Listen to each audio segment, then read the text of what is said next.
Hello, I'm David. I'm the coordinator of the Maths Learning Centre at the University of Adelaide. It's semester 2, 2021, and this is a revision seminar for Maths for Data Science or Mathematical Foundations for Data Science. Two very similar courses, and so I'm doing them together. And yeah, I'll be taking requests from the people who are here, and I hope it's useful to you. So just so you know, those of you who are here live, the rules are that you're allowed to interrupt me if you have a question. This is for you. And so if you don't understand what's happening, or you think you understand and you want to check, or I make a maths mistake and you want to tell me, please just tell me and ask me your question, because this seminar is for you. Yeah. Okay. I'll just get the camera set up.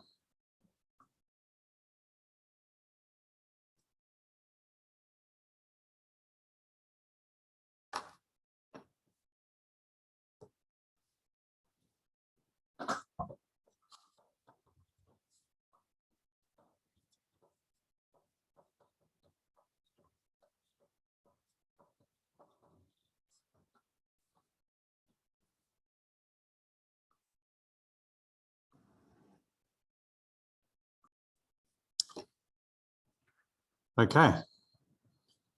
I've started the recording again. And we'll start with some conditional probability.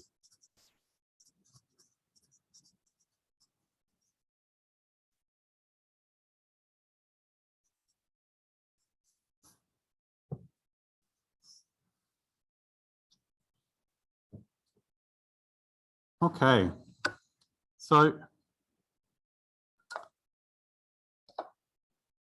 okay, just let me think about that for a minute.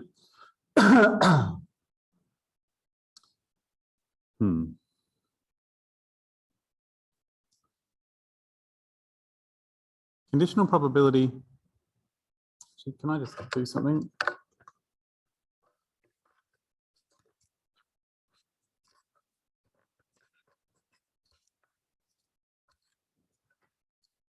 All right, thank you. Oh, just add that to the list. Okay.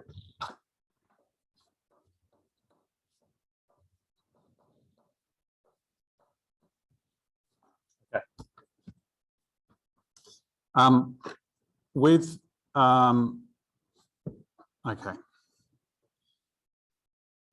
So, in any situation where there are two pieces of information recorded about each object, those two pieces of information could be related to each other, or they could not be related to each other. And knowing about one of them could change how likely the other one is. Now, that was a very convoluted thing to say, and it's easier with an example. So let me just make an example.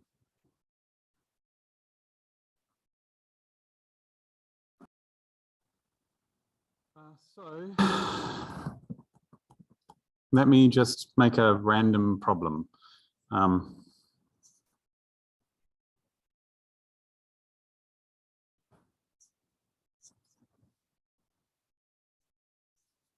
These are some little bugs, some little alien creatures.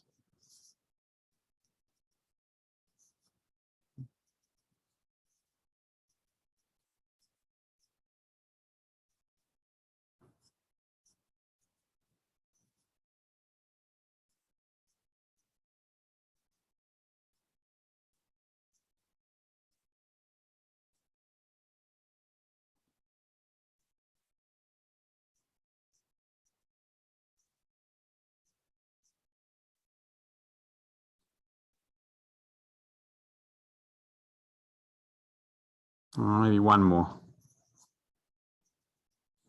All right, these are my little alien creatures, and some of them have one eye and some of them have two eyes, and some of them have antennas and some of them don't.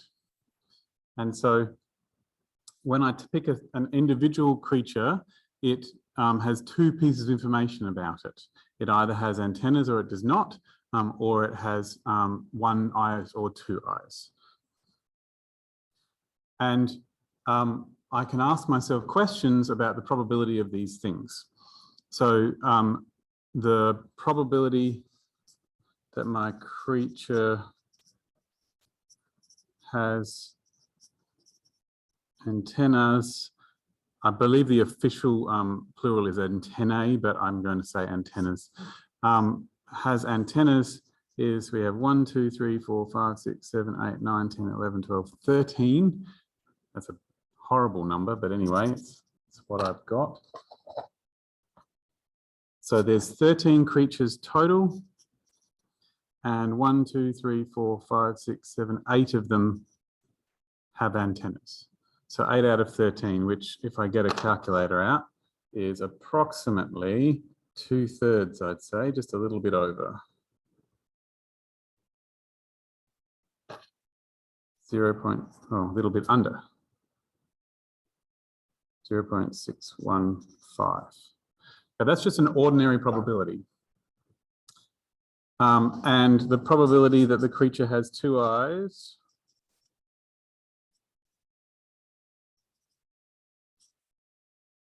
is, let's see, there's 1, 2, 3, 4, 5, 6 that have two eyes, which is a little bit less than a half.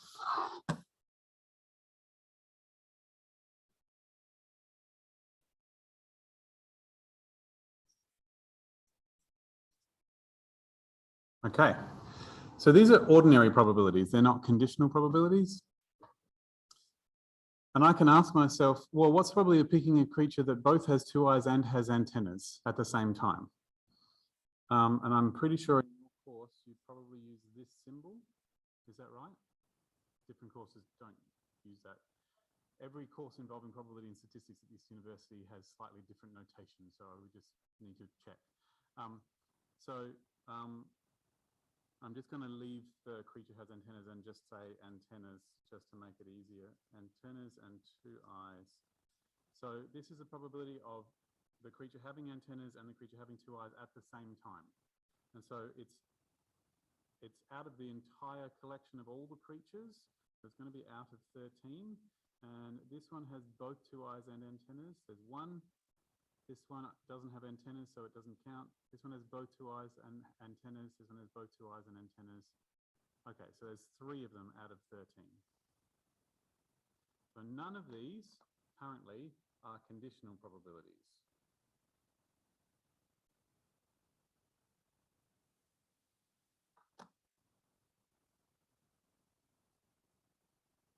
This is an approximately equal to symbol. I don't know if you've seen it before. It's like a squiggly equals sign.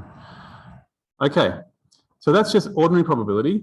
Conditional probability is saying that if you know that one of these things, that you're only looking at creatures with one feature, then you can find the probability of the other. So if I said, what's the probability of having antennas given that the creature has two eyes? That's saying that I'm only interested in the creatures that have two eyes. That's what this means. And just out of the ones with two eyes, I want to know the probability of having antennas. And so here are the ones with two eyes. 1, 2, 3, 4, 5, 6 have two eyes. And so it's going to be out of 6 because that's how many have two eyes. And out of the ones that have two eyes, 1, 2, 3 of them have antennas. And 3 of them don't. So there's only 3 out of the 6 that have antennas. 3 out of the 6 that have two eyes that have antennas. And so this is exactly a half. Okay. So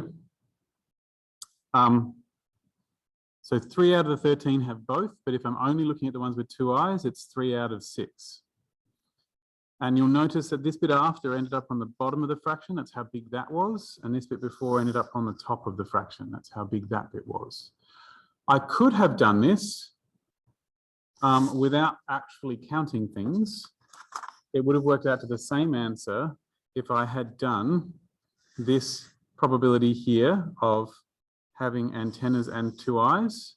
divided by this probability of here of just having 2 eyes, and it would have worked out at the same answer. Because 3/13 divided by 6/13 is 3 out of 6. It's the same answer.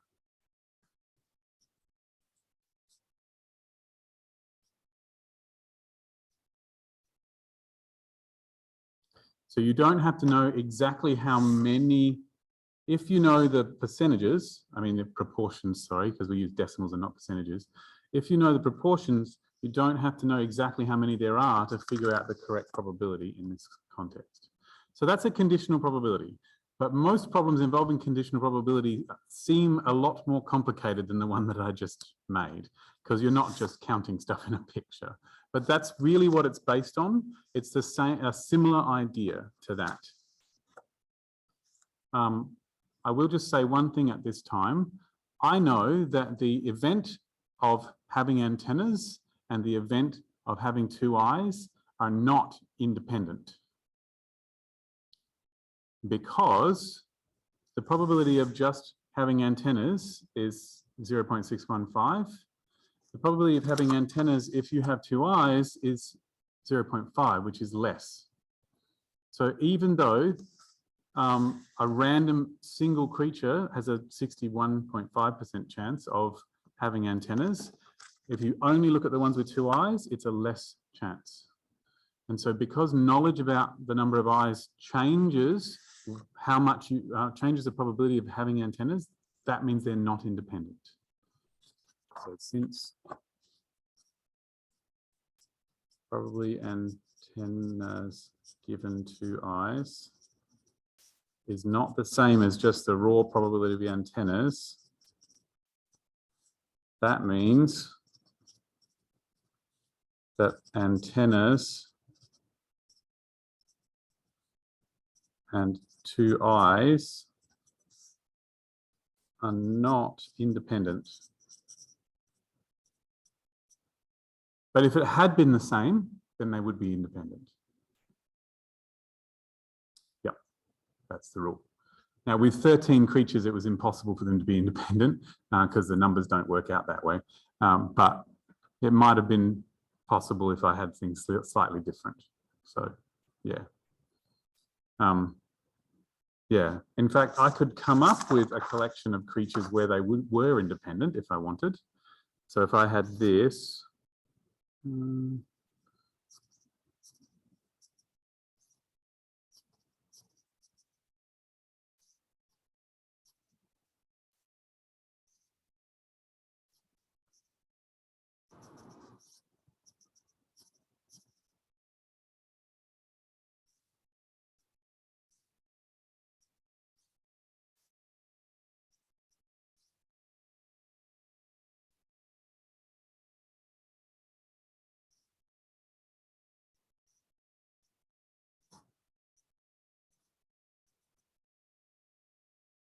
damn it, that's supposed to have 2 eyes. I need to draw my picture bigger.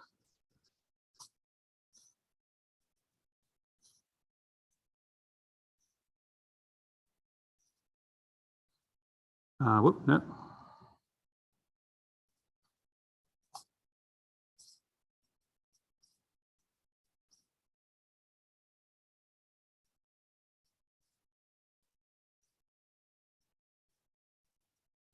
So in this collection of creatures, the probability of antennas is 1, 2, 3, 4, 5 out of 1, 2, 3, 4, 5, 6, 7, 8, 9, 10, 11, 12, 13, 14, 15, 16, 17, 18, 19, 20, which is exactly a quarter. And the probability of antennas given 2 eyes is, well, here are the ones with 2 eyes. And it's 1, 2, 3 out of 1, 2, 3, 4, 5, 6, 7, 8, 9, 10, 11, 12. And 3 out of 12 is also a quarter. So since these are equal, those 2 events are independent.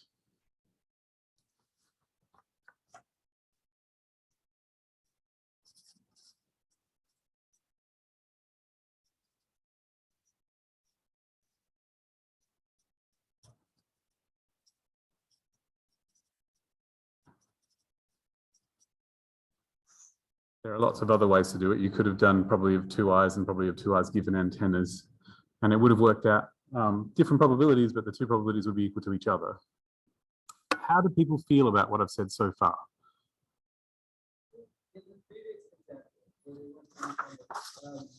if you didn't have the number of creatures, you just had the previous two brackets, the features that have to have features of antenna. Did you calculate the intersection? No. So I'm just going to repeat that for the people who are listening in the future and also online now. If all you had was these two probabilities, would it be possible to calculate this? Is that what you're asking? The answer is no. So I'm just going to draw a more vague picture. So it's traditional to I'll get back to your question, Emily, in a minute.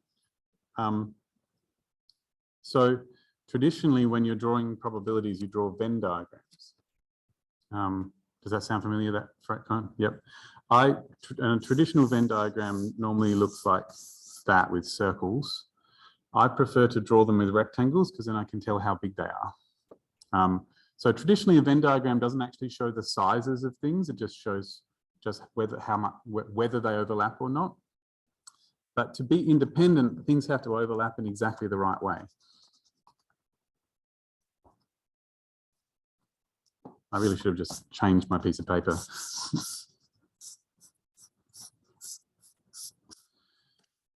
So this one, for example, I'm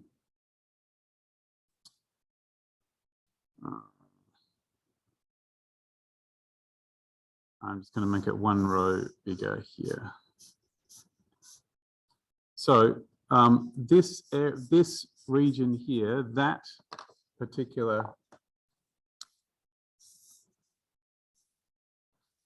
piece of the Venn diagram is worth half, like assuming all these boxes are the same size. They're supposed to be the same size. I've just drawn them badly. So I'll call this A. The probability of A is 1/2. And the probability of B, I'm going to draw an event that has probability of B being 1/3. Okay. So if I want an event that has probability 1/3, there are many places I could draw that on this diagram.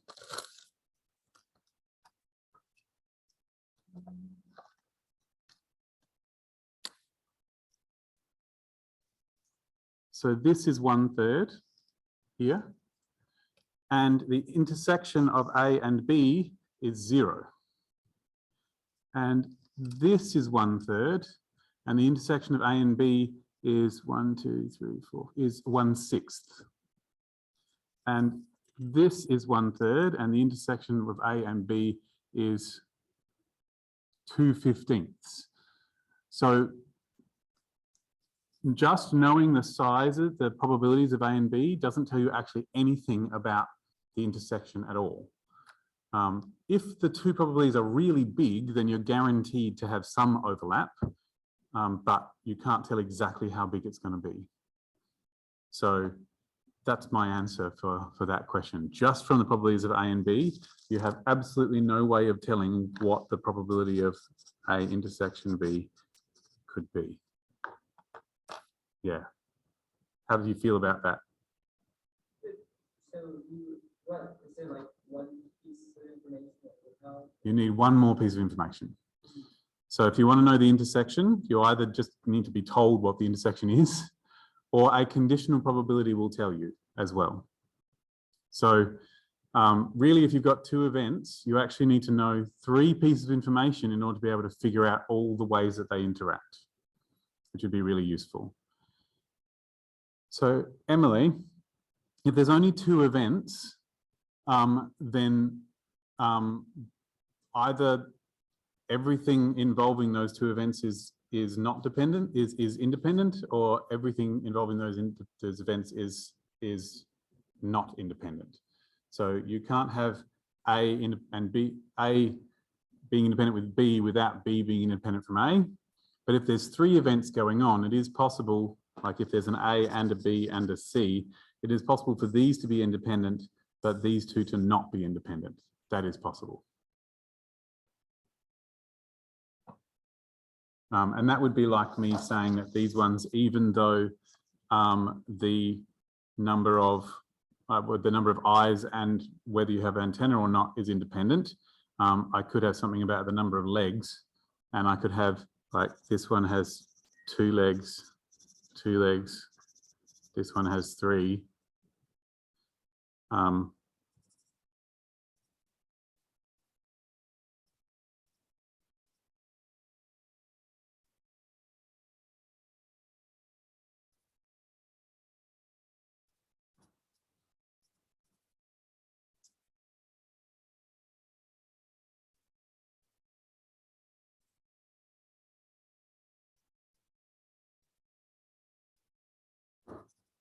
So in this story now, even though eyes and antennas are independent, the number of legs isn't independent of the number of eyes, because the ones with 2 eyes, a heaps greater percentage of them have 3 legs than the ones with only 1 eye. And so they're not independent. So if there's 3 events, you can have any collection of those things. Yeah. But most of the situations you're in, there's only 2 events you have to worry about. So does that answer your question, Emily?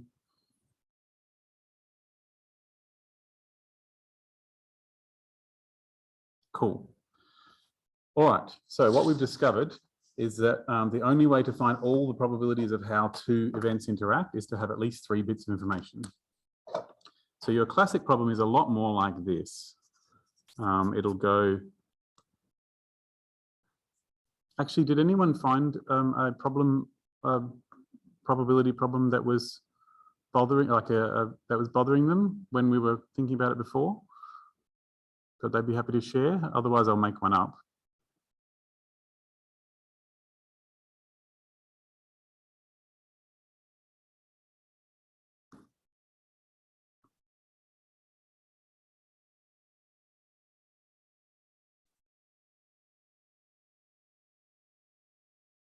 Cool, no worries. I'm just taking a moment to think of one.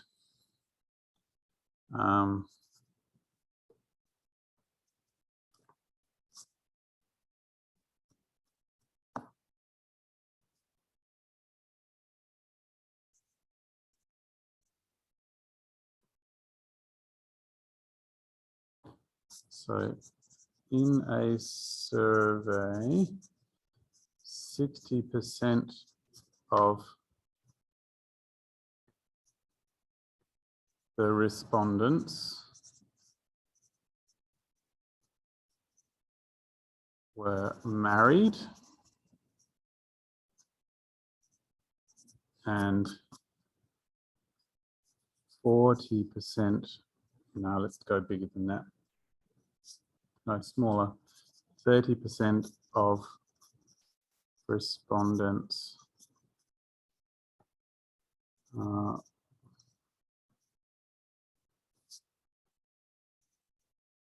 owned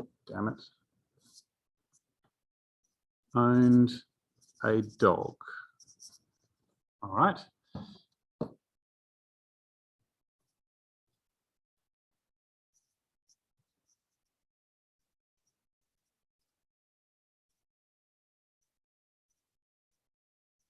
Of those who were married,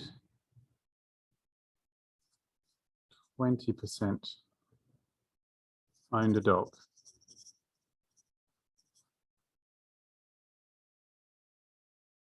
So there's lots of questions you could ask about this situation. There are many probabilities we could ask. I might just try and find them all.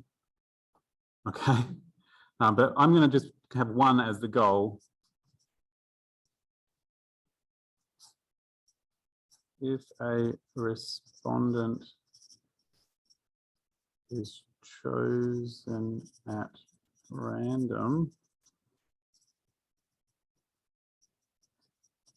what is the probability they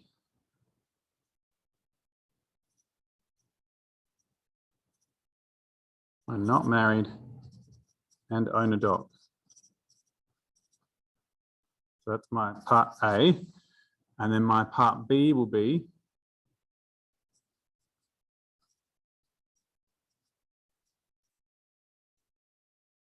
given that a random respondent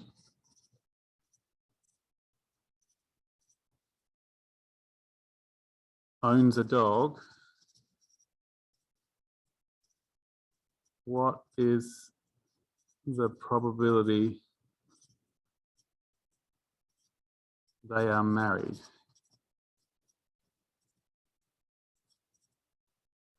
Okay, this is my problem I've just made up.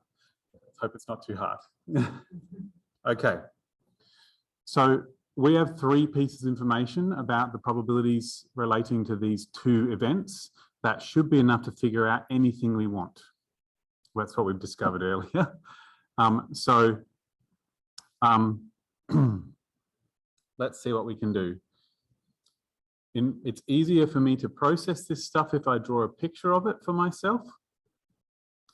There are 2 kinds of pictures that it's traditional to draw for probability situations. One is a Venn diagram and the other is a tree diagram. Have you heard of tree diagrams? Okay, well, I really like tree diagrams and I find them very useful. So a Venn diagram describes all the individuals that are involved here. And so it will generally look like something like this. And I know that 60% are married, so I'm going to put all my married ones over here.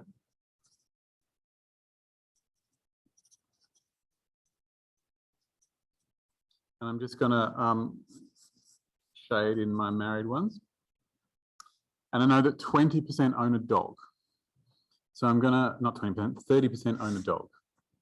And so I'm going to put my dog owners at the top and my not dog owners at the bottom. But within just the married, 20% of them own a dog. So when I go down here, 20% would be about a fifth, which is about here. These people inside the married people, 20% of the married own a dog. And so here are my dogs. I'll do them in swirly. Okay. And then combined with those who are not married, it'll be 30% of the whole. And I don't know how big that is. 30% of the whole is like nearly a third. It'd be like that. So these are my dogs. Oh crap, I've coloured in the dog. The dogs will be at the bottom because I feel better when it's the coloured in bit. Dog, no dog. Okay, it is traditional to give letters to the events. And so I'm just going to call this event M and this event D. When your lecturer does not an event, do they do DC or D bar? Which one? C? So this is DC, the event D and the complement of that. And this would be the event M, but it's the complement of that. All right. So if I was actually doing official working for this, I would write down at the very beginning, let M be the event that a respondent is married. That would be the beginning of my working. But this is my picture so far, and I will write that down eventually. Okay, so what I do know is that this bit here covers 60% of the whole. So I might do it as decimals because that's tradition for probabilities. And this bit here must be 40% of the whole because that's what's left. And I know that this bit here involving like all of this swirly bit involving the dogs, that's 30%, which means this bit must be 70%. And then within the married, this bit here is 20% of the 60%. Well, I should have done them as just percentages, just in my head. It's easier that way. 70%, 30%, 60%. 40%. And this is 20% of the 60% is this bit just here. The dog owners, out of those that are married, is 20%. Okay, and that means it must be possible to figure it out. 20% of 60% is a fifth of 60%, which is 6%. No, not 6%, a fifth is 12%. That means this must be 12% of the whole, because it's 20% of the 60%, which makes it smaller out of the whole. And if this is 12% and this is 30%, this bit must be 18%. And if this is 12% and this is 60%, then this bit must be 48%. And so you can figure out what all the other pieces are. That's the idea. How do you feel about what I've just said? People on the Zoom, feel free to respond. These aren't independent, actually. I know they're not independent because knowing that you are married changes the probability of having a dog. If you just look at all the respondents, 30% have dogs. The married people, less of them have dogs, so they're not independent. So I know that right from the beginning. Okay. So for this problem, this was actually quite a nice way of setting it up. But if I'm going to do the working properly, I would begin with let M be the event that a respondent is married.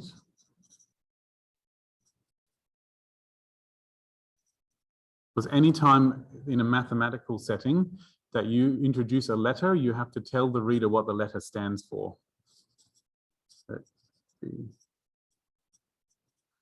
Can I ask you, what kind of exam is it? Like, is it online? Is it multiple choice? What's the deal? Yeah, it's online but proctored. Okay. So you're not going to be doing written working like this? I think we will, but we'll be scanning. Ah, scanning and uploading. Okay, cool. Well, in that case, yes, this is good advice for this exam.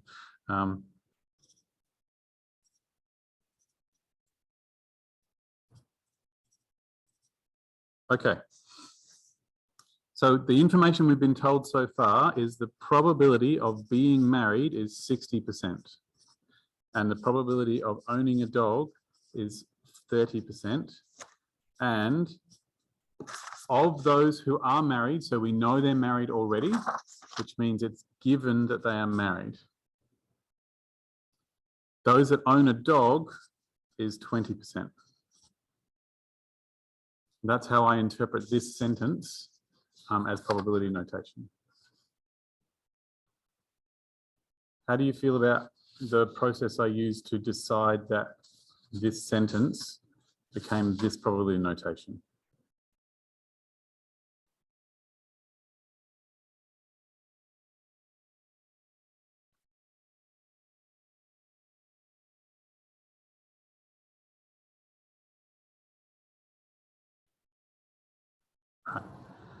I'm going to assume you're okay with it. But at any time you're uncomfortable with something, please let me know. All right. Okay. Or at any time you're extremely comfortable and you think, gosh, that's cool. Also, please let me know. All right. So I know, according to my diagram, that I can actually figure out the probability of M and D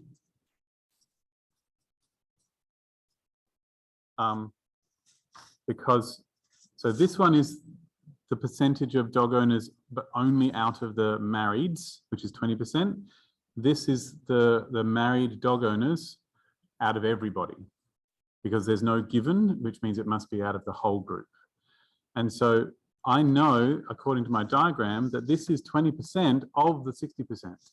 So the probability notation goes, it's going to be, that's the married people. And then this is the dog owners out of the married people. So this is the 60%. And then I need 20% of that 60%, and that will produce the correct answer. That's why this calculation is the way it is. Because when you do a percentage, you multiply the number. And so that is 0.12. So this is the formal probability notation version of what I was describing before.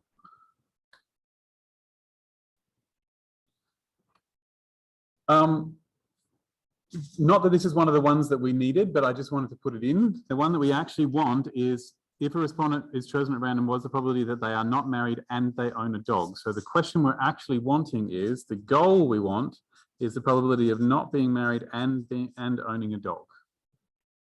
That's what we want. And so we need not being married and owning a dog. That's this bit here. There. Not married, owns a dog. So I need to figure that out.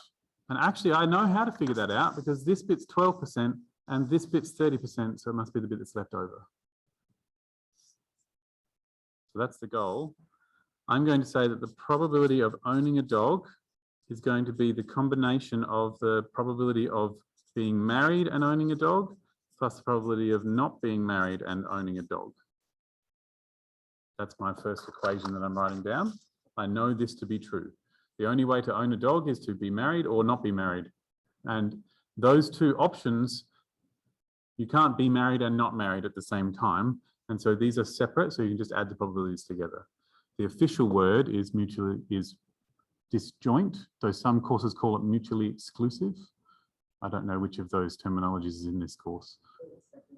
Mutually exclusive. So mutually exclusive means it can't happen together. So you can't be married and not married at the same time. And so anything that's got a married in it and something else has got a not married in it are guaranteed to be mutually exclusive. Okay, but it's also just in my diagram. I can see it. This is the bit where the dog owners are married. This is the bit where the dog owners are not married. And together they add up all the dog owners. All right, so the probability of being married and a dog owner, we've just figured that out. That was 0.12. And the probability of being a dog owner, that was 30%. And this is the one we want to know. And so this must be that minus that.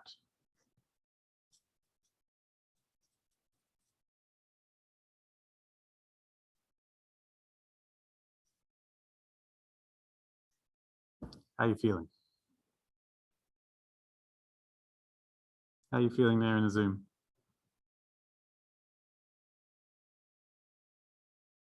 Awesome. You could have straight up written this as a subtraction to begin with, just by looking at your picture, and that would have been okay as well. But it's easier to understand, probably easier for a marker to understand what's happening by writing this bit first.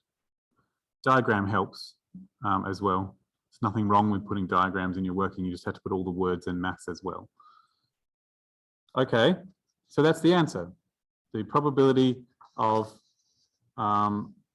being not married and owning a dog is this, and we've just figured that out. All right, so part B. Given that a random respondent owns a dog, okay, the probability, given that they own a dog, what is the probability, so probability of being married? Okay.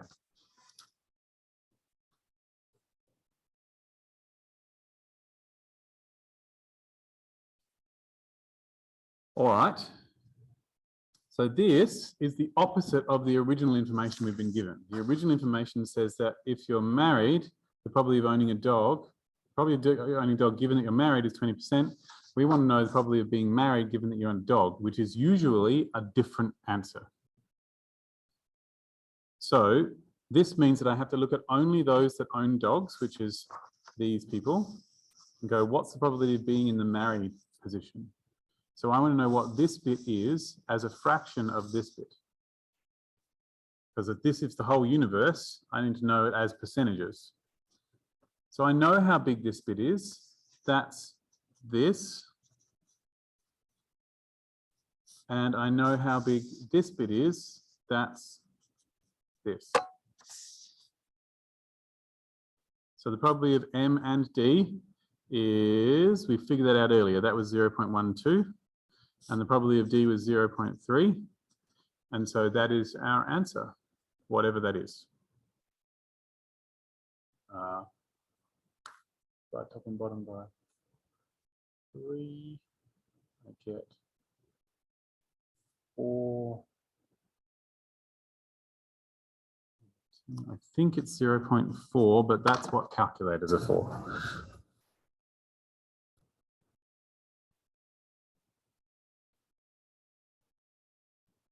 Yes, okay, I was right. All right, so it turns out that if you own a dog, you're 40% chance of being married, which is a much less than just the general chance of being married in this survey. So we can further confirmation that they're not independent. All right.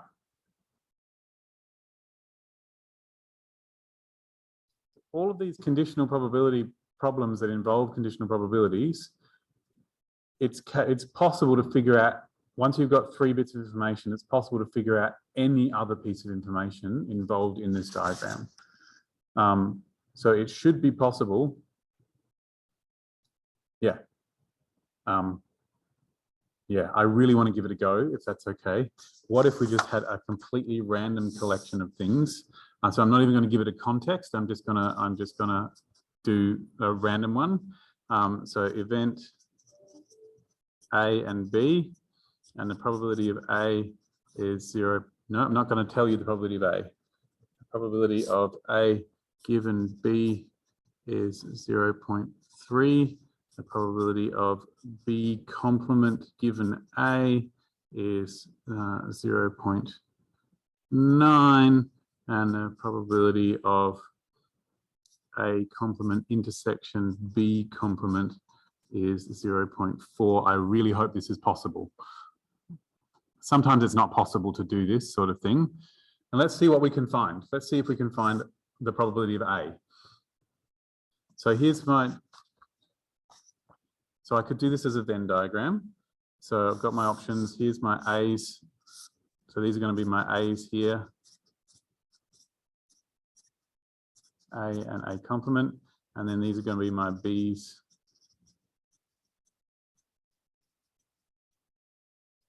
That's B and that's B complement. And so I know that A given B is 0.3. So just out of the B's, 30% of them are A's. So this diagram is not to scale, but that's what that means. And I know that just out of the not A's, 90% of them are B's, are not B's. And I know that A complement intersection B complement, this bit here is 0.4. So that's the information I have so far. Good-o. All right. I have no idea. It should be possible. I was just making something up and thinking this would be fun, but I may have made a big problem for myself. Okay.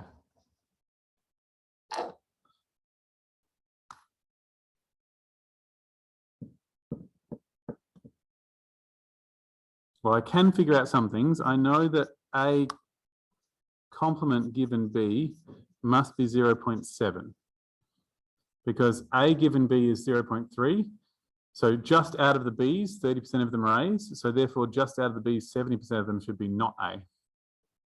If this, just out of the B's, if this is 30% of B, that must be 70% of B. So these two go together. And I know that the probability of B given A must be 10%. So just out of the A's, B complement is 90%. That means that B must be the rest of that 90% out of this. So it's definitely I can figure that out at the moment. Okay. I'm not liking this very much. I've made it really hard for myself. I know that these three here added together must be 0.6 because this bit here is 0.4. No, am I going to give up? I really should have made it easier on myself. Well, I'm going to write down some other things. I know that the probability of B and A is the probability of B times the probability of A given B.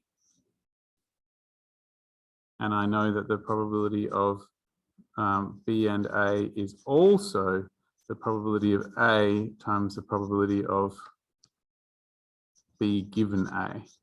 So this way of getting to the B and A, which is this bit here, is first choose that you're in B, and then choose that you're in A given that you're in B. That will get you to the correct location. This one is, say, first choose that you're in, sorry, that was choose you're in A. And first choose you're in B, and then choose the A's within the B's. No, crap. First choose you're in A. First choose you're in B. That's here. Then choose the A's within the B's. That's this one. This one is first choose you're in A, and then choose the B's within the A's. That's this one. So I know both of these.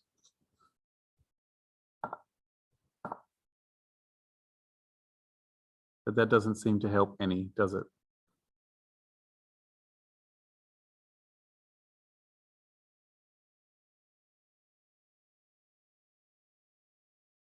I feel like there's going to be a whole lot of wickedly horrible algebra. One more piece of information. I do know this. The probability of A complement intersection B complement is the probability of A complement times the probability of B complement given A complement. And the probability of A complement intersection B complement is the probability of B complement times probability of A complement given B complement. That's always true.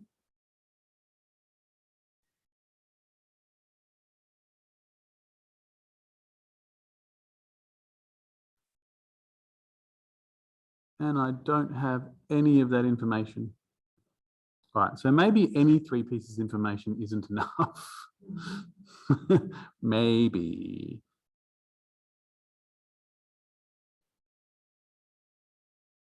Yeah. All right. So maybe it's not enough to know any three pieces of information. Let me see if I can just reason it from the diagram. I just want to think this through. If this is 40% here,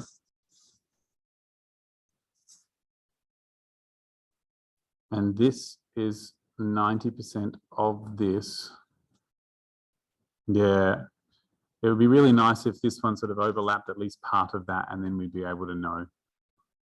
The fact that it doesn't overlap any is our problem. I'm going to have to come back to this. I'll think about it later, and I might put a comment when I put the video up to see if I've figured it out, because I just don't want to waste too much time pondering this, because this seems like it would be too hard for an exam to figure this out. Give me 2 more minutes to think.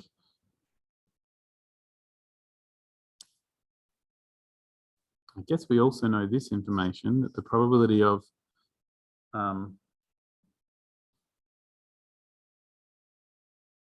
just going to write all the things down, and hopefully some of them are going to be useful.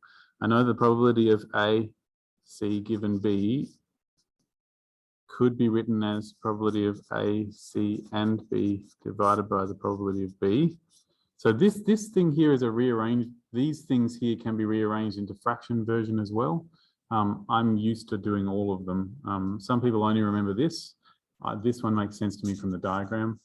And this does as well. So AC given B is the ACs, but only within the Bs. It's only out of the Bs, and so it's the ACs out of the Bs. But you can only have the ACs that are in B, which is why the intersection here. Okay, just a second. So the probability of AC intersection B is the probability of AC given B times probability of B. And we know that one, but we don't know what this one is. But I do know that the probability of A intersection B is the probability of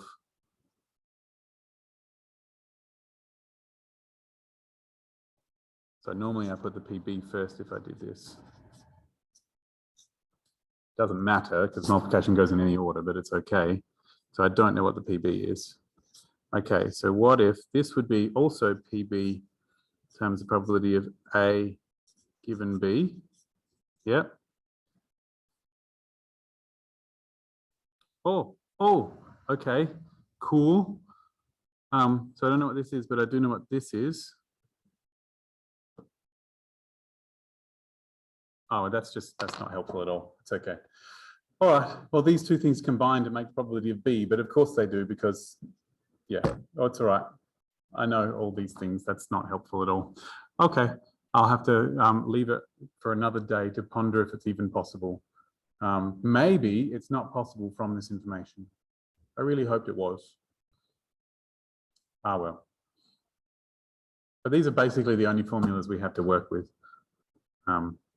Yeah.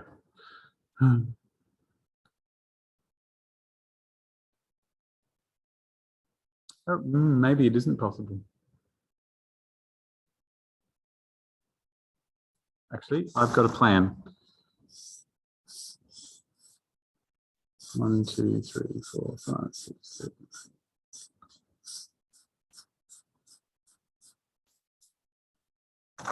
Okay, so 40% is AC intersection BC. So that would be like 5 by 8.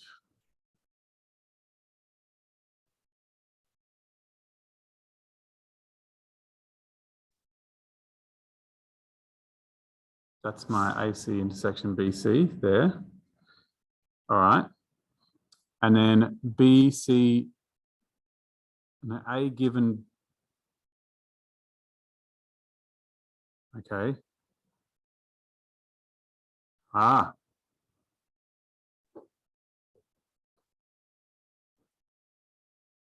So,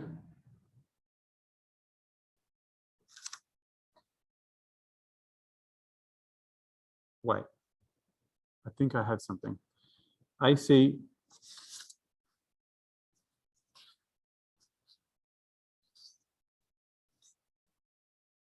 just figure something out, which I've never really considered before. B intersection A, like AC given B, so B given A is 10%, right? Which means that B intersection A has to be less than 10% of the whole thing, because this is 10% of just A, and A is less than the whole thing. So 10% of less than the whole thing must be less than 10% of the whole thing. Yeah, yeah. Oh, that's so cool.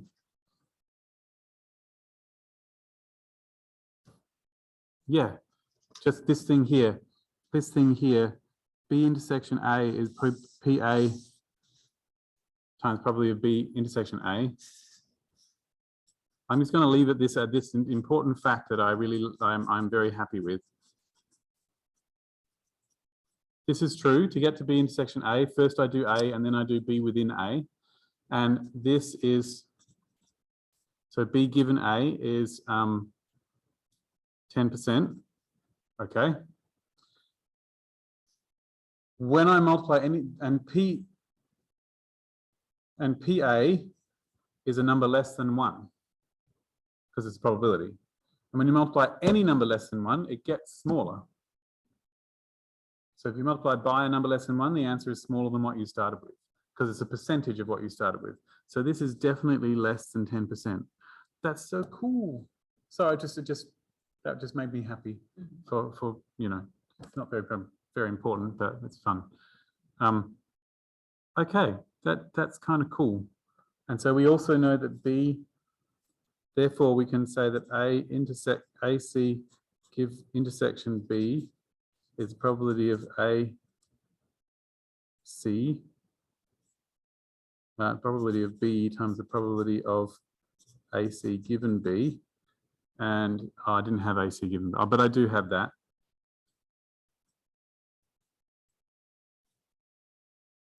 And so that's less than 70%. Huh. Oh, that was all off screen, sorry.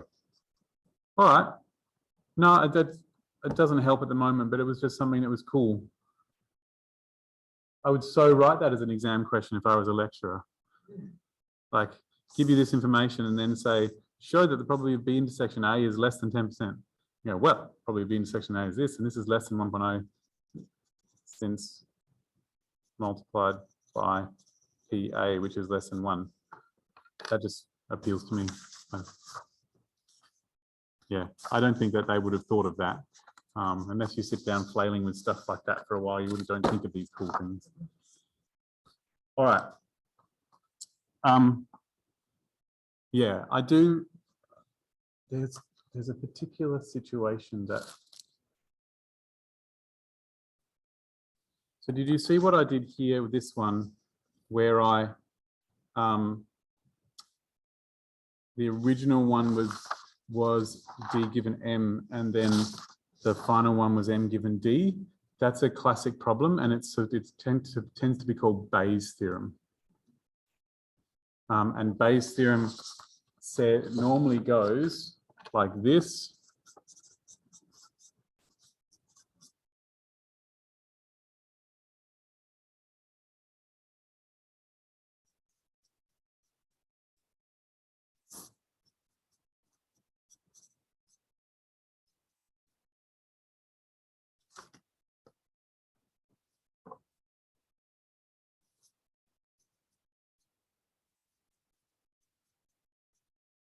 That's the big formula for Bayes' theorem. Is Bayes' theorem in this course? That's the big formula for Bayes' theorem. But this is a shortcut for doing all the working that I did before. So So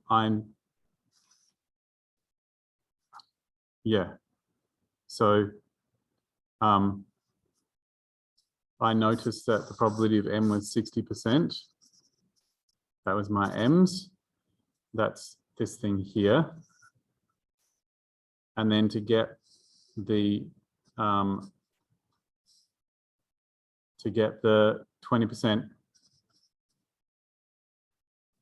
this is the 20% of the 60% in the D's down here, the D and M's, and that's this thing here, which is these things. And then the D given MC, I didn't actually use that information. I used something else to figure that out. Because really all we're trying to do when we use Bayes' theorem is construct whatever it is here. I need M given D, M and D, and the probability of D is made by combining M and D and M and not M and D. Yeah. So Bayes' theorem is usually the situation for, I've got it. Sorry, it just took me a while to figure that out. The situation for Bayes' theorem, you usually aren't told what the probability of one of the main events is. You're told something more like this, the probability of A and the probability of D given M and the probability of D, C and D given not M. Something like that. That's what you're normally told in these situations. So I'm going to give you a number. It's not going to work out the same thing as this one. Actually, just a second. Give me a moment. Here's my diagram.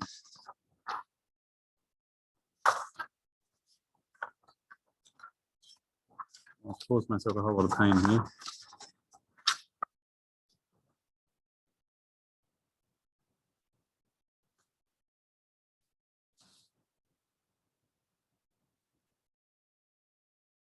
Yeah.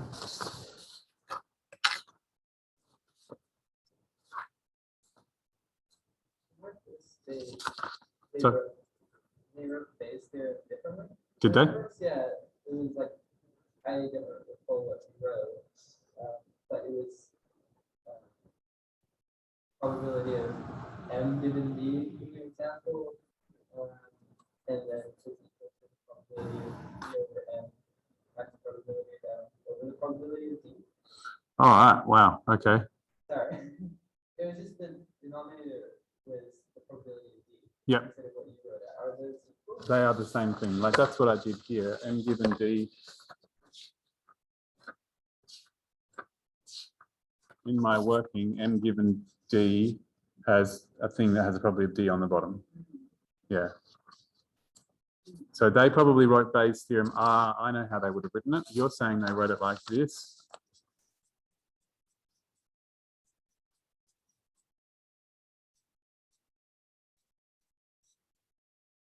Something like that. Could you move it a bit? Yeah. Yeah. Yeah. Yes.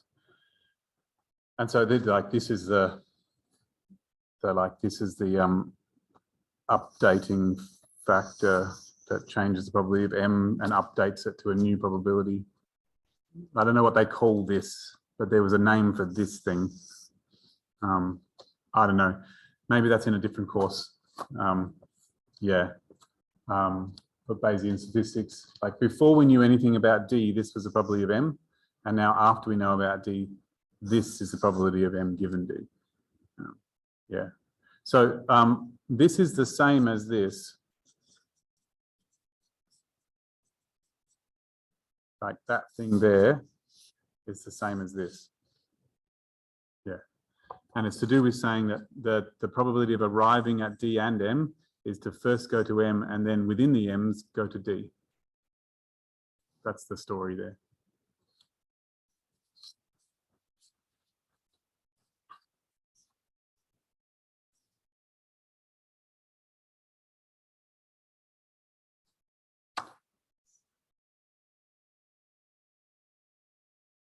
Out of 40.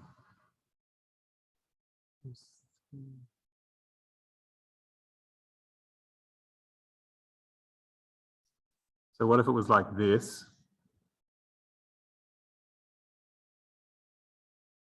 No, sorry, just a second.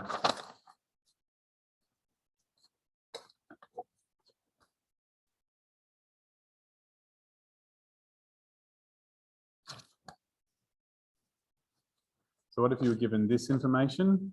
So you were told that there's 60% of the people are married. Of the married people, 20% have dogs. And of the unmarried people, 45% have dogs. What if you were given this information? And then you were asked, what is, out of those who have dogs, what's the probability of choosing one who's married? And then this is the classic situation for Bayes' theorem. And so in my story, I know that 60% are married. And therefore I know that 40% are not married. I know that of the 60%, 20% of those have dogs. And of this 40%, 45% of those have dogs. So this is within this 45% of the 40%, and this is 20% of the 60%. And so I can figure out how big D is, because I can figure out what each of these pieces is. So I can do this, the probability of D and M. First I have to choose M, and then I have to choose the D within the M, which is the same as saying this is my 60%, and then I have to go 20% of that, which is a calculation I've done before in previous working, which was 12. And the probability of D and not M, well, first I have to choose that I'm not in M, and then I have to choose D given that I'm not in M. But I know how to be in not M, that's 40%, because M is 60%. And I was told what D given MC was, which is 45%. And so I would need to know what this is.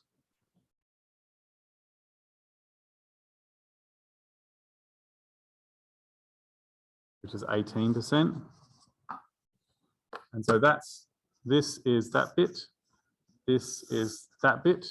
And so the probability of D, which is this whole thing here, must be those two things added together, because those two pieces make up the whole of D.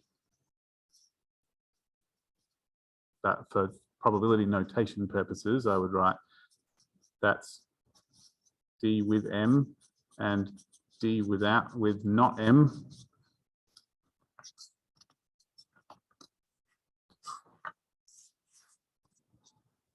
Which is 0.12 plus 0.18, which is 0.3 3. And so therefore, the probability of M given D would be the M's out of the D's. So probability of D, and this would be the probability of M and D. And I've just figured those things out. M and D came from here, which is 0.12. And probability of D, we just figured out was 0.3. And so I get 0.4 as my answer. So I carefully figured out what the right number here is so that I had the same answer for the other one as the other one. But this is your classic Bayes theorem problem where you're not told what the probability of the other event is. You're just told how it interacts with this one. Yeah. How are people feeling about the conditional probability stuff?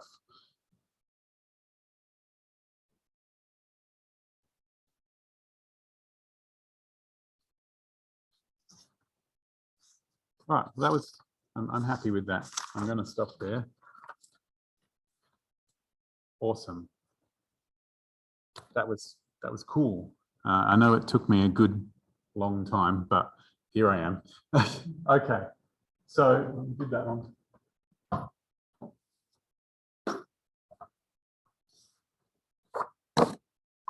I have a chat about these integrals actually. Now, there are many courses at this university that have integrals in them, and they all have a different amount of information. So I don't actually know how much integration is in your course. And I don't have access to your MyUni. I did last semester, but I don't this semester. So I'd be really interested in, if you're looking at it, can I have a look at your computer?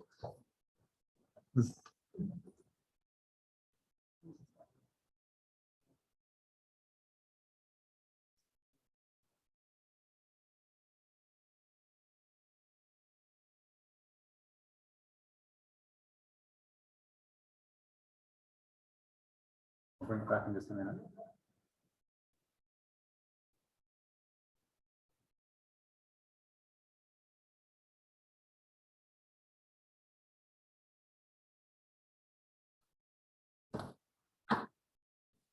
So just bear with me for a second. I might just stop the recording for just a moment.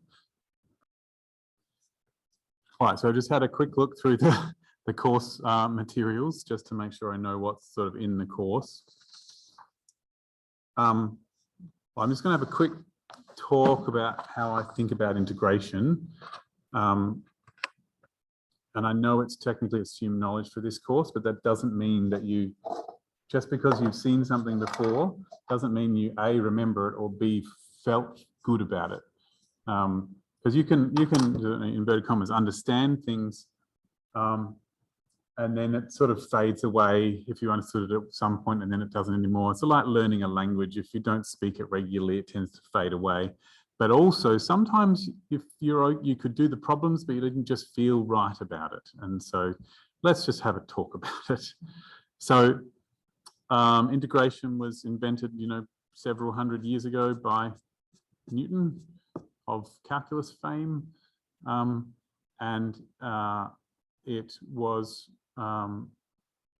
designed to accumulate quantities across space or time. So the concept is that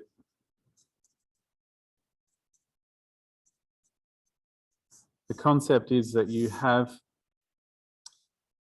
let's just say there's a line, but it can work in space as well. But there's a line, and at every point on the line, there's a number. So maybe it's 3 here and 5, like, damn it. So there's numbers that tell you where you are on the line, like a number line when you draw a graph. Right? But it may be that at every point on this line, there is another number that tells you, say, the temperature, or that tells you the electrical field strength, or that tells you the probability of something. And so if every position has a number attached to it,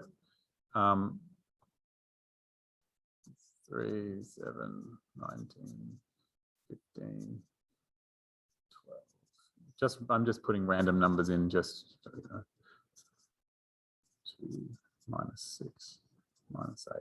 So if every position has a number attached to it, I'm just imagining those numbers aren't really floating here. They're just actually part of the line.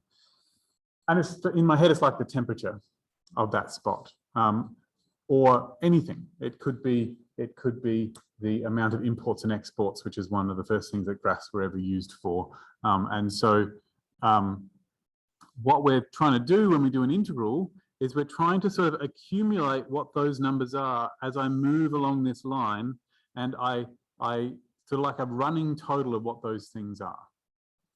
That's sort of what an integral is. And when I get to the end, when I get to the total, that's the integral. But what I have to do is I have to take into account that if it spends more time being a number, you have to include that number more. So if I was going to do a running total, if I was going to look at all these numbers, and I go, these are all different, these numbers, but what if all my numbers were, you know, what if from -4 to 0, they were all 6, and from 0 to 5, they were all 2. Well, in that case, I'd have to include this 6 sort of a little less than I include this 4, because it spends more time being 2 than it spends being 6. That's the basic idea behind it. And so what you do is you go, oh, well, it's been 6 for a space of 4. It's been 2 for a space of 5. So the total of these things will be 6 times 4 plus 2 times 5. That's the basic idea behind it.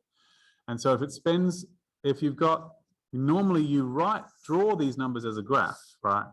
A -8 and a -6, and there'd be 2, 3, 19, 12, 8, 5, something like that. And if something is moving quickly, it doesn't spend as much time being each of those numbers as when it's moving slowly. And so that's the general idea of what integration is. So because when you do integration, if it spends a long time being 6, it's like, well, it's the value it is times the amount of time, space it spends being that.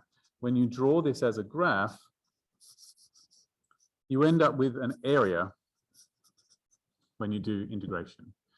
But when it's a negative number, if it was -6, you'd have to take that off because it was a negative number, because what you'd want is the average. If something was negative more often than it was positive, when you do the total and divide by how much space there is, that should be the average. And you'd want the average to be negative if it was mostly negative. And so you need areas that are below to count as negative when you do integration. Okay, so that's the big idea of integration.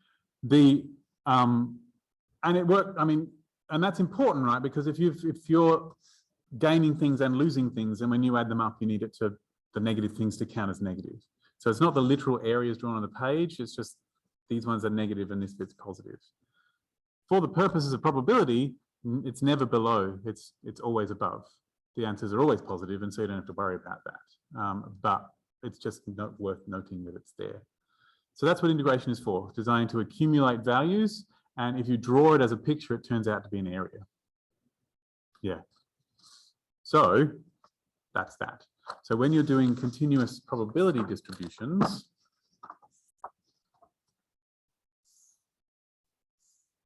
like a normal distribution, when you do a continuous random variable,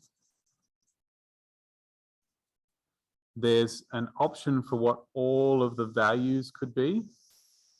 And then there's a description of how likely it is to be near that number, which is what this graph is talking about. So this would be, these are the options for the number. And this height is how likely it is to be near this value here, near A. That's what random variables, how they work. So for discrete random variables, that height is the literal probability of being A. But for continuous random variables, that height is not technically a probability. It's like the likelihood of being near, and I use the word likelihood I don't use the word probability. So basically, it's more likely to be near this number than it is to be near this number. And those are both much more likely to be near than this number. So that's really confusing to talk about. Like, what's the likelihood of being nearby? Like, how nearby? And what does likely mean? And at the moment, you can just interpret it to say if the graph is higher, then it's more likely to be near to that spot. But we need to be really precise about it. And the way that we're precise about it is we say that when you accumulate that sort of likelihood, what you get is a probability. So that if I choose a zone from like -1 to 2 to -1, for example, something like that, and I go, how likely is it to be like, and I accumulate all of these likelihoods, and what I get is a probability. And the areas here represent the probabilities of being between those numbers. And that's how continuous random variables work. And because they are areas, if I have a formula for this, I know that areas can be calculated from integration. And so if I have a formula, I can use integration to figure out the areas. That's why integration is here. So how do people feel about that?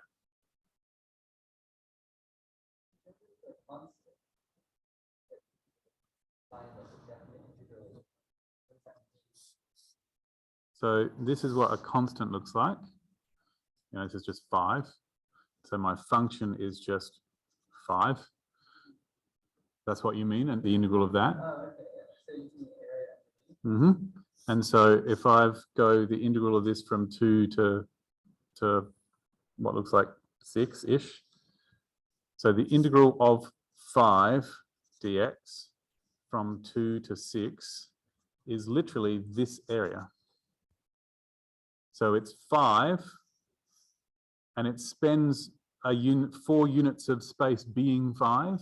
So it's 5 for 4 units of space, which makes it 20. So that's a definite integral. And if you do a running total, right, which is what the indefinite integral is. So if you start from any position and you keep adding on, do a running total, it'll be 5 times however far you've gone. And so if you've got a variable x to represent how far you've gone, that's what you get, 5x. So this x is how far you've moved, and it'll be 5 times however far you've moved, which will be the running total. So this indefinite integral, one way of thinking about it is the function of what is the running total when you're up to position x. Though they normally put like a plus c or something here when they do it, and that's because you might have already had some area to begin with, which is what this plus c is trying to say.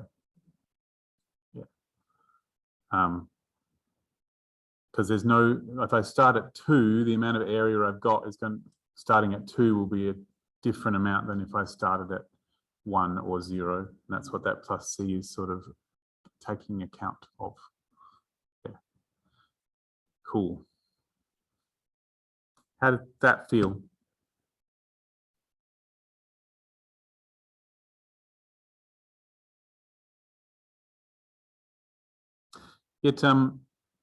So what Newton discovered is that integration turns out to be the opposite of differentiation. So since you're accumulating stuff here, the speed at which this number changes, which is the slope, dictates how quickly the area changes as well. So if it's really steeply sloped, the area will change much quicker as you move forward. It'll go up much faster than if it's sloping a different way. And if it's negative, the area will start to go down because the bits below count as negative numbers. And so, yeah, he discovered that differentiation and integration were the opposites of each other, and it was all very lovely. And that made it easier to do integration. And so that meant that if you wanted to be able to integrate things, all you had to do was find something that differentiates to give it. So this ends up with these integral rules that are listed. If you've got x to some power, then I have to think of something that when I do the derivative produces this answer, and that would be something with a 1 power higher, 1 exponent higher. So the classic rules, yeah. And he also thought, well, if you've got 2 functions that you're adding together, then you should be able to just add their areas to combine them, because you're not really thinking them as graphs. Like, you can think of them as things stacked on top of each other, but it's really just 2 sets of numbers that you're adding separately. And so you can either add them before individually and then add up all the answers, or you can add them, add, just a second. If you've got 1 set of numbers that are all attached to the number line and a whole different set of numbers that are all attached to the number line, you can either add them together first and get a new set of numbers and add them up, or you could add these up first and add these up and then add those, and it should be the same answer, because it's all just adding, so it doesn't really matter what order you do it in. And that's that idea. So what that means is that you can do integration, and I should just do some examples.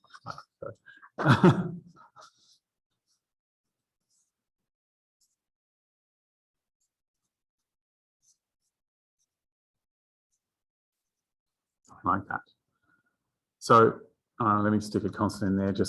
So this is just random things that I'm just making up. This is not going to represent a probability distribution, because the area is not going to come out to 1. So I'm just making up some stuff. So one of the big ideas in big ways that maths works is that you usually learn to do all the things that are possible, even if it's more than the things you really need. It's like, I only really need to know how to do integrals of things that are positive for the purposes of probability, but I'm just going to know how to do all the integrals, and that'll cover it. Yeah. So the way I do integration, so this is how I write this working. So without those, I would just write a formula in this spot, and that formula would be the 3 is multiplied on, so it will still be there afterwards, multiplied on. X to the power of 5, the exponent 5 will go up by 1, and I'll have to divide by the new one. That's the classic rule. And then anything that's separated by pluses and minuses, I can just do separately. So this -7 will still be there.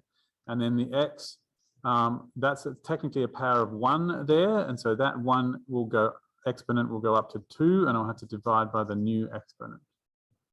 And then we already know that when you've got a constant, that since it's 1, then if it's 1 for a space of X, then it'll be 1 times X. So a constant will become that number times X. Okay.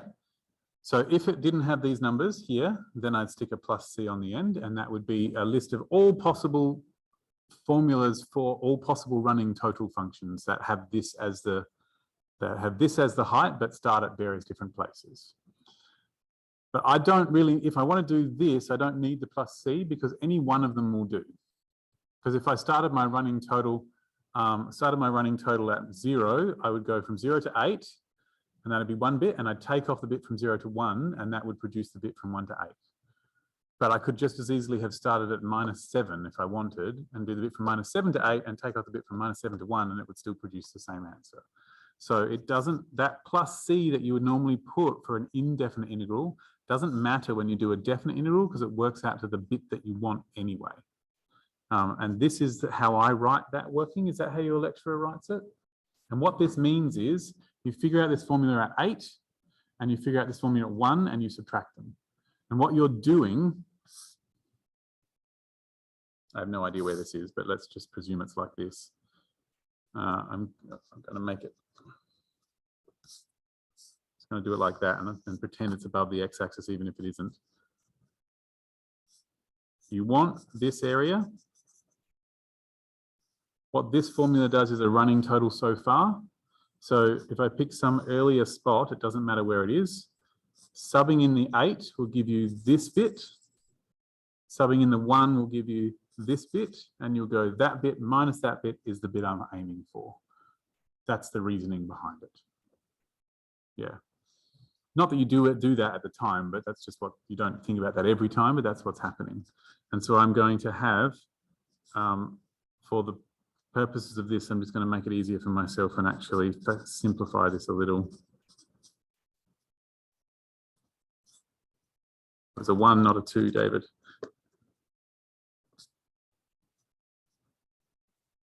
And that would be a half of 8 to the power of 6 minus 7 over 2. No, it's not yet. Times 8 squared plus 8 minus a half of 1 to the power of 6 minus 7 over 2 times 1 squared plus 1. And whatever that answer is the answer. And it's going to be a horrifyingly large number because of the 8 to the power of 6 that's here. Yeah. So this is what calculators are for. This bit I can do. 1 to the power of 6 is just 1. I can do that bit. This bit, much harder. 8 to the power of 6 is a very large number. It would be 2 to the power of 12. Oh, I actually know what that is. No, I don't. 2 to the power of 18.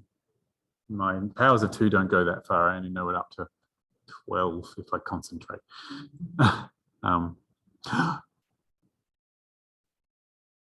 Just give me a second.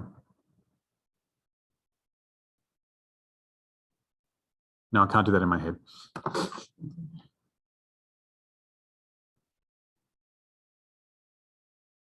So 8 to the power of 6 is 262,144. And so, yeah, it's going to be bad.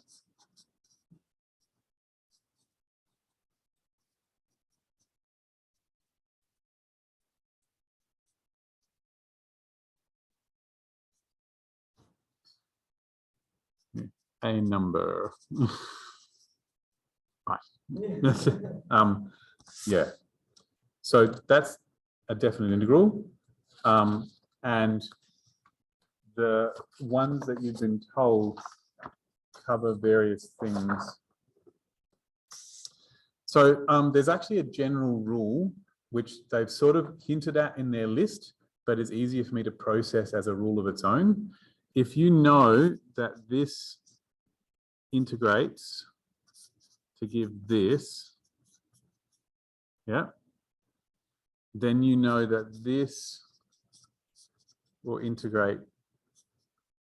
In fact, it doesn't actually need to be like that, that this will integrate to give same thing, except you have to divide by that number A. So I don't, the rules in your lecture material says that cos of AX is 1 over A sine AX. It's easier for me to remember that cos of A of just X becomes sine of just X when I integrate it. And separately use this rule that if it's an AX, I have to divide by the A as well. So cos of 2X, since that is a constant times X, I would pretend it's an X and it'll do the same job. It'll become a sine of, and it'll be a 2X, but I have to divide by that too. Yeah. And if it was cos of 6 minus X, when I integrate that, it will definitely become sine of 6 minus X, but I will have to divide by that minus 1 that is attached to the X. And that rule works for anything.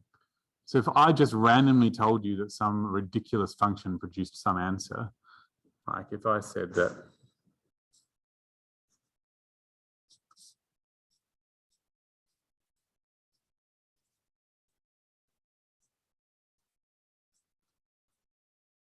right, if I told you that, which is the truth and is not in your course, then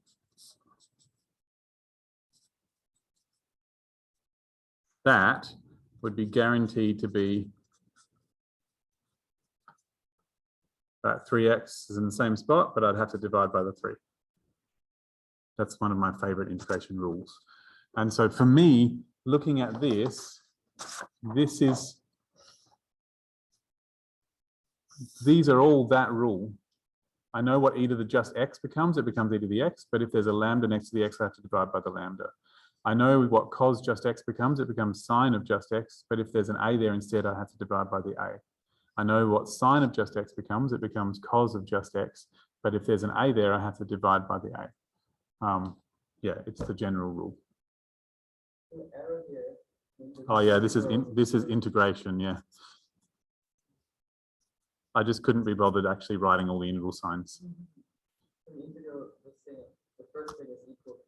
Yeah. All right, just let me have a look at this.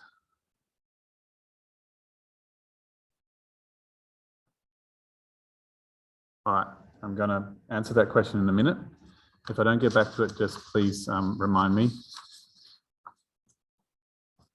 So yeah, any combination of adding and subtracting multiples of the things, you can do each piece separately.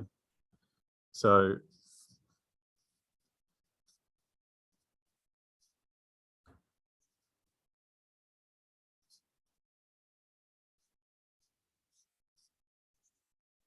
that, for example, I know how to do that because there's rules. Because if it was just an x, would become a sine of x, but it's not an x, it's a 3x, so I have to divide by that 3. This is 5 lots of 1 over x plus 6. That's what it is. So in my head, it's 5 times 1 over x plus 6. So the 5 is still going to be there because it's multiplied on. And then 1 over x would become log of x, but it's not an x, it's an x plus 6. So I'm going to have to divide by the number that's next to the x, which is a 1, like that. Yay. So, and then a plus c, because this is an indefinite integral. How do you feel about that move that I just made? Yeah. Yeah, so this log, I'm presuming, is the natural logarithm. It must be, it has to be, because it's the integral of 1 over x. So what in an ordinary calculator would be called ln? Like in this calculator here, this calculator here in my phone, which you can't see because reasons. This calculator, to get the log that they're talking about, it would have to be ln, not this log. This log is log base 10 and is not the correct answer for this log here. So just be careful when you're using a calculator. Yeah. Okay. Right.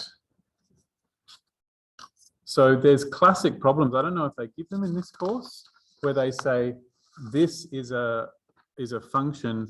Is it a valid probability distribution? Is that a question that you've been asked? Yeah. So just let me do an example. Even better, like got f of x is c times e to the x minus.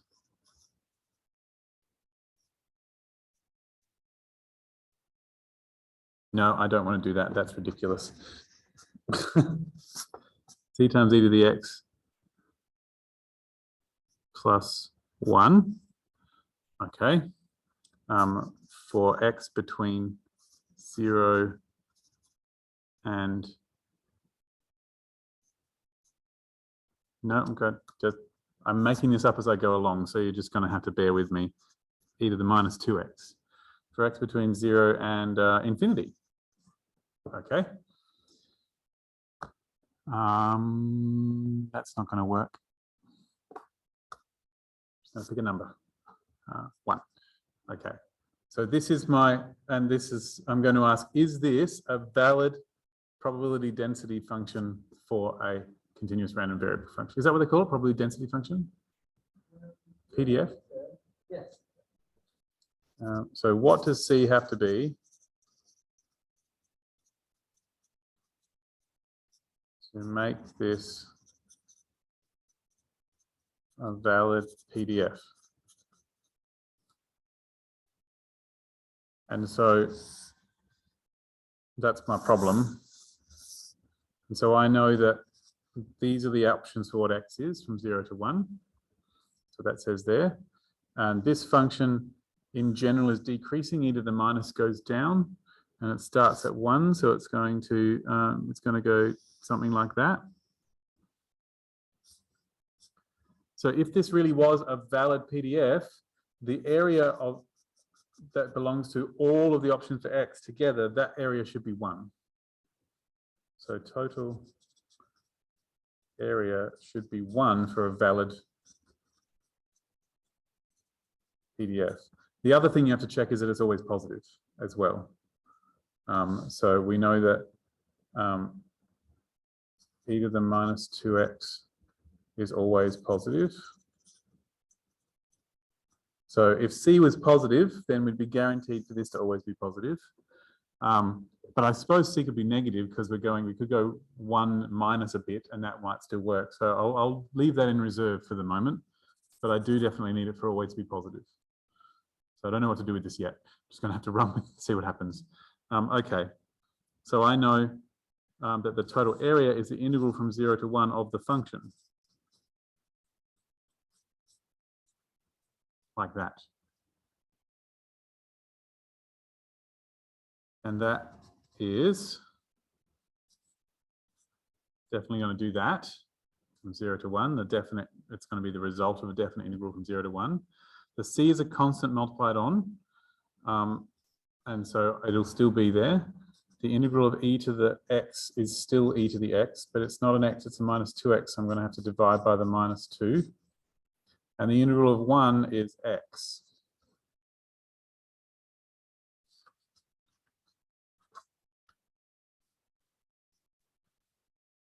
Okay.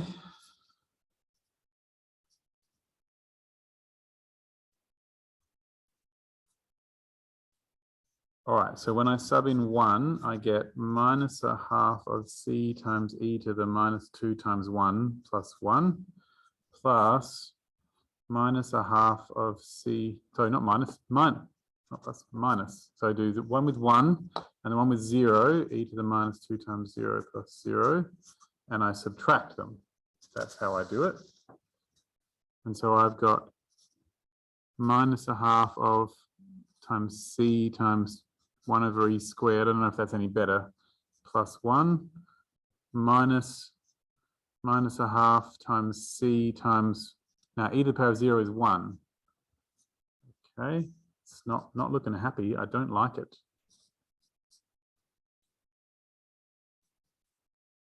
And then minus a half is that. Sure. They've both got a c in them, these bits here, so I might just pull that out. Both got a c on 2.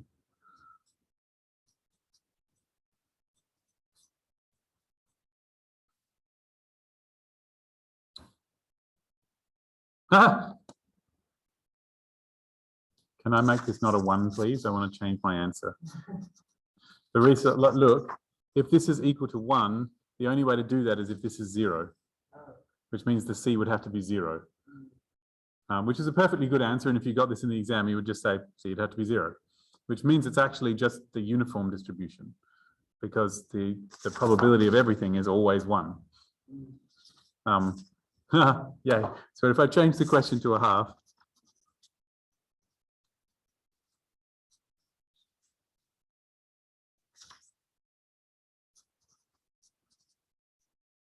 right, this answer is supposed to be 1, which means that c on 2 times 1 minus 1 on e squared is supposed to be a half, because I will subtract the half from both parts. There's a half, I can multiply them both by 2, so I get c times 1 minus 1 on e squared is 1. So c has to be 1 divided by 1 minus 1 on e squared, whatever that is. And that is the correct number to choose to make that area come out to 1. I guess I could multiply the top and bottom by e squared. And that'll do that, like e squared there and e squared there will produce this. And then it doesn't have fractions within fractions. It's really not that much better though. And my calculator says that e squared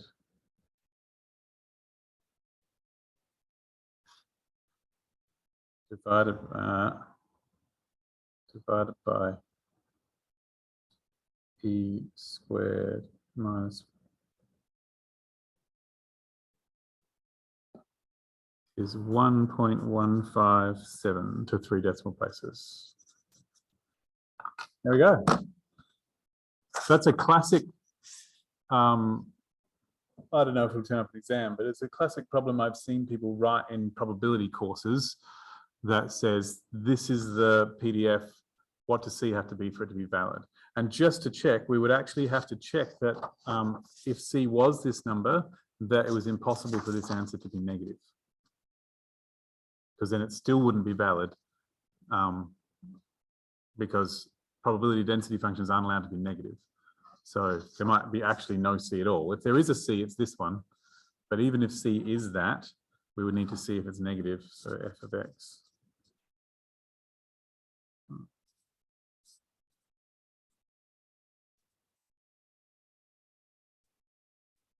We'd need to see if it was possible for that to be negative, which, no, this is always positive, so it's okay. It's always more than a half. So this is positive because e to the minus 2x is positive and e squared is positive and e squared is more than 1, so that's positive. And so this is positive, so therefore f of x is always greater than a half, which means it's greater than 0, and so therefore it's okay. Still valid. So if you are asked if something's a valid PDF, you should not just find the correct, not just make sure the area is 1, but also make sure that the answer for the height can't be negative. Yeah. Whew. Works out. Okay, that's good. All right. So I'm now up to answering your question about log. There is a problem with doing integrals for continuous probability distributions. So there are two problems. And the first problem is that many continuous probability distributions, continuous random variables, are capable of having numbers all the way down to minus infinity and all the way up to plus infinity. And so your integrals have to be able to go to infinity. And so if you did, not that I'll do this one because it doesn't actually have a formula for its integral. That's the other problem for the normal distribution. E to the minus x squared has no formula. It does exist. Totally there's an area and totally you can find it, but there is no formula involving like x's and e's and logs and stuff that tells you what that area is. The only way to do it is to slice it into a whole lot of little tiny rectangles and add them up.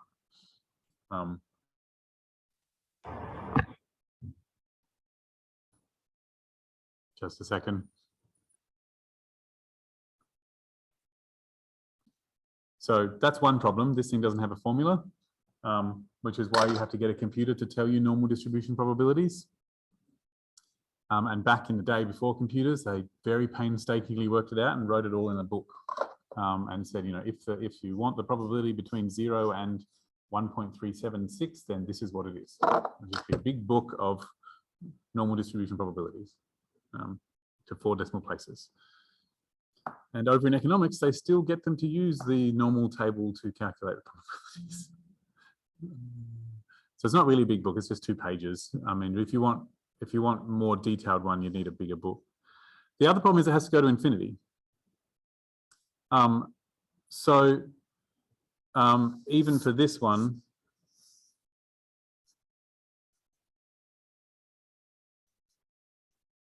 I think that's how you do it for the exponential distribution. Or is it a lambda? It's a lambda. So even this one, where x goes from 0 to infinity, to check that this really is a probability distribution, you would have to do the integral from 0 to infinity of this thing. And what the hell does that even mean, is the question. Because you could do this, right? If you go, all right, well, the lambda is multiplied on, so it's still there. E to the minus lambda is lambda, x stays the same, but I have to divide by that minus lambda.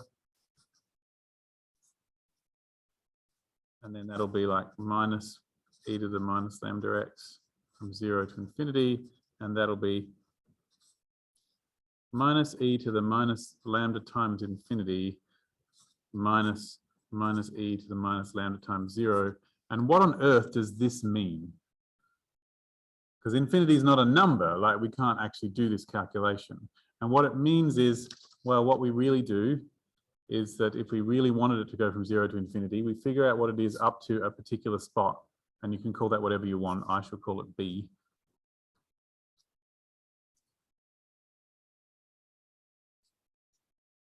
And you do the limit of that as b goes to infinity.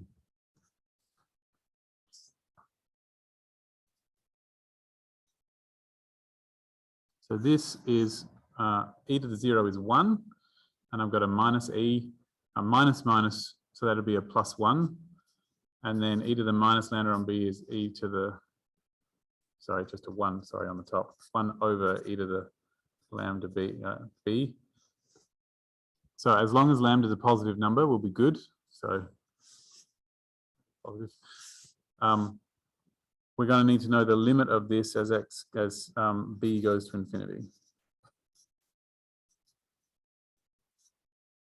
which is, well, the limit of 1 is 1, and e to the lambda times very large number is a very large number, and 1 divided by a very large number is 0. Yeah. So ultimately what we really are doing is knowing that e to the power of minus infinity is 0. Like we're usually allowed to skip that bit of the working. And so when you ask what is log infinity, the answer is log infinity is infinity.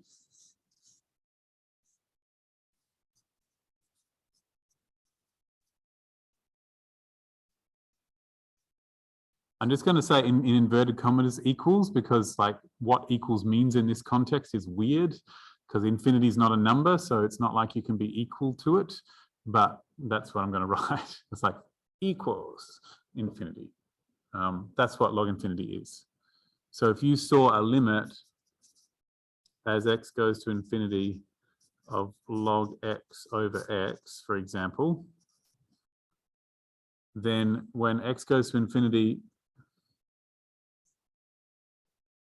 the formal version of this is to say that the limit as x goes to infinity of log x.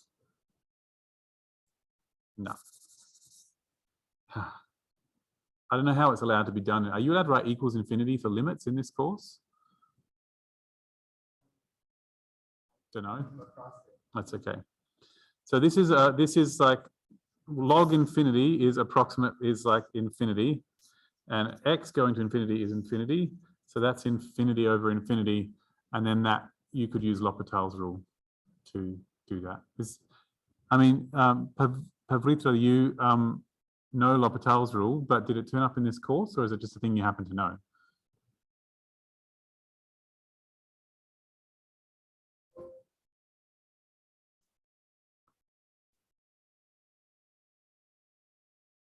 Okay, cool, that's fine. So not in this course, feel free to not worry about that.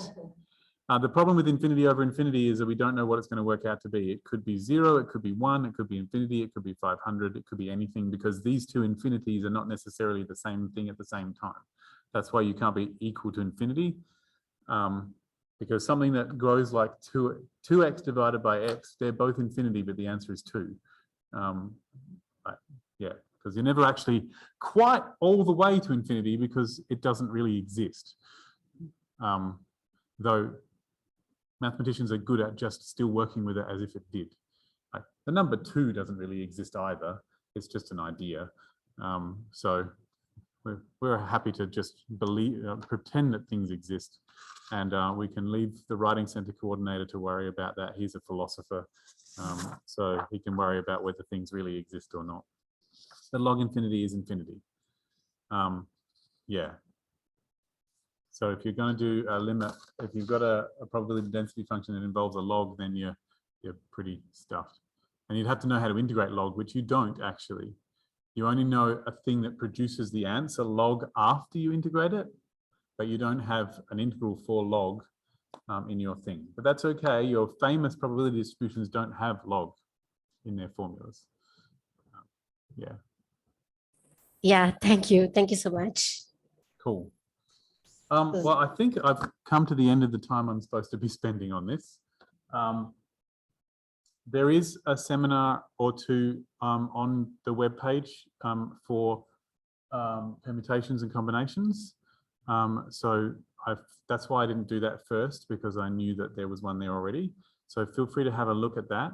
But don't forget, Drop-in Centre, Maths Learning Centre is open face-to-face and online, 10 a.m. to 4 p.m. Adelaide time, every day until the end of the exam period. Well, not weekends, Monday to Friday. So it's open today, it's open tomorrow, it's open all next week. I can't remember when your exam is, but yeah, it's really late, is it? Okay. So you've got plenty of time to come and talk to us about any of these things. Yeah, but feel free to look at the revision seminars that are on the website, because you can see what I would say about stuff. Right, well, thanks for coming.